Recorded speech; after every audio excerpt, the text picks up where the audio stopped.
Ann Malone with the Indian School Corridor Citywide Coalition against the bill.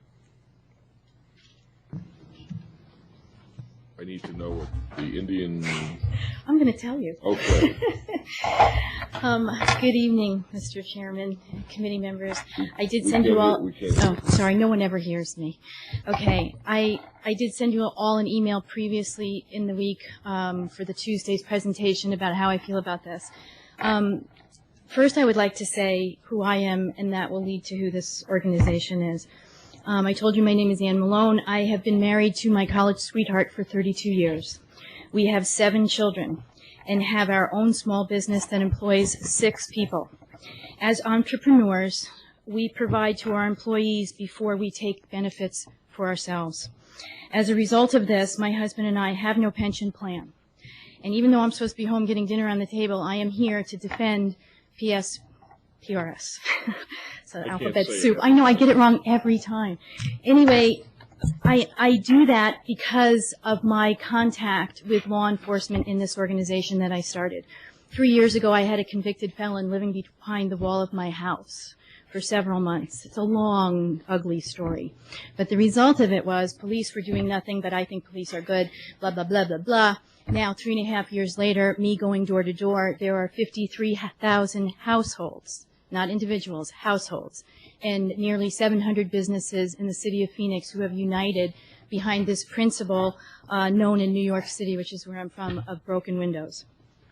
Our mission is working together for crime prevention and crime reduction, as well as redevelopment of those areas that are affected by these issues. We consider the interests of the frontline enforcement partners as our own, and we strongly oppose this bill as it stands now. I don't get paid. I'm a volunteer. It's all grassroots. What I'd like to say is different than what was in my letter was Mr. Adams got here and listed 3 principal criteria for this bill. Protect the taxpayer. That's me. Eliminate the rare abuses to this system. We agree that there are rare abuses to this system, but that there are things that need to be fixed.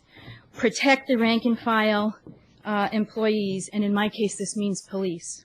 Well, I would like to tell Mr. Chairman, the committee, and Mr. Adams, that my 53,000 taxpaying households want me to tell you that you cannot protect our interests at the expense of our law enforcement partners. You can't do it. Mr. Adams speaks to drop as another form of double dipping. Double dipping seriously offends me, and that's a whole other story for a whole other day. However, he also said that he sees no benefit in drop and relates to drop as double dipping. Both of these statements I find unacceptable. And the reason is I can tell you what the public policy benefit to my membership is. We see a way to survive the last 2 years and the next 3 years in the city of Phoenix when we have a hiring freeze. And we are at levels that are dangerously low. Per capita police levels are dangerously low in spite of the fact that crime has dropped, which nobody really has an answer for. It's happening nationwide.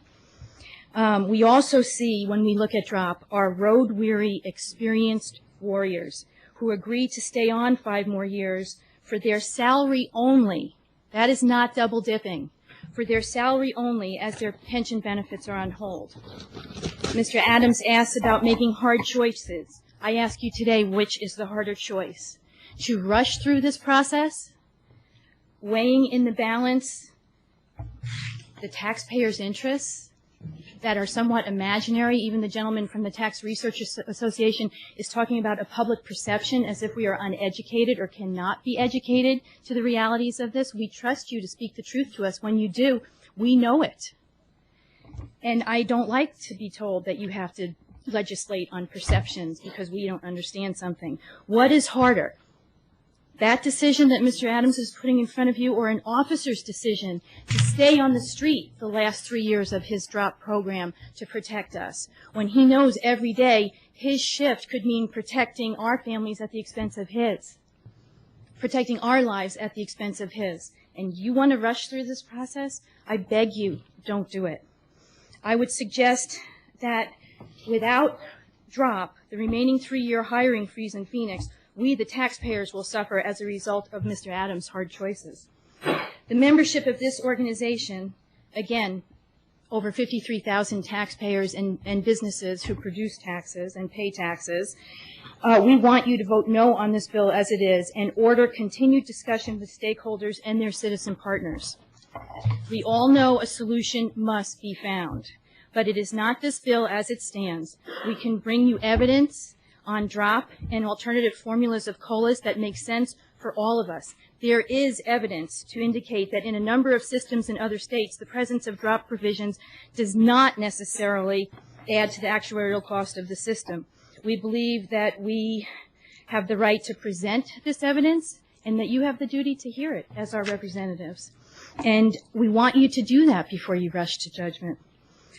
Let us work together to find a solution that is not only economically viable, but that also honors the sacred, yes, the sacred bond that we tax-paying citizens have with our frontline officers. I ask you to invite us to the table so that you know what we are really thinking, not what you think we think. And I thank you for your time and letting me be here today. Thank you, Ms. Malone.